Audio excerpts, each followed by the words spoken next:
I'm Jennifer Sloan. I'm the Education Director for the Science Barge.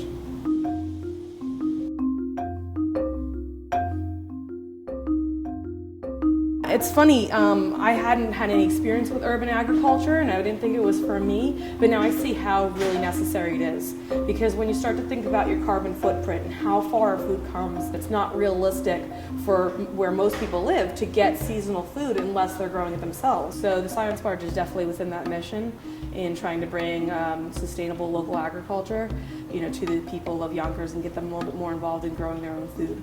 So if they come to the barge at any given time, they can see what's growing when throughout the growing season, and then they can make that connection to what's local, because it can't be local if it's not seasonal.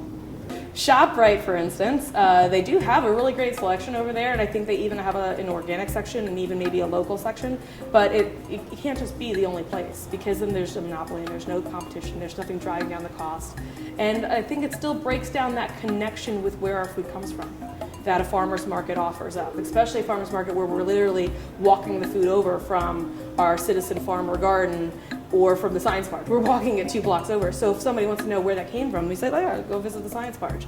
And that, again, takes away that mystique, gets people more interested in their food and where it comes from, and makes them more inclined to eat it. Yes, educating people is a really important thing because fast food is cheap, and especially in Yonkers, which is a food desert, those things aren't readily available, so people don't even think about them. We've kind of come a really far away from the home-cooked meals, and we go for convenience instead. And I don't think people always realize why that's degrading their health over time, and that honestly, healthy food is preventative medicine, essentially. If they can't find it, if they can't afford it, then they can't eat as well with other people, and that's not fair. I think one of the greatest things about the Science Barge, on top of growing food that we can sell at the market, is that we're an educational facility. Teachers and parents, they'll always say, oh, these kids, they'll never eat that. But as soon as they interact with it, they're not scared of it anymore. We're too far removed from agriculture in cities, and so they don't even know that peas grow off of a plant like this over here, or that potatoes grow underground. But once they interact with it, it takes away that mystique, that fear, and they don't need that cookie cutter molded chicken nugget or something like that. Now they're like, oh, that's kind of cool that it grows there, and they want to eat it. So I see kids eating stuff that people tell me they'll never eat all the time here.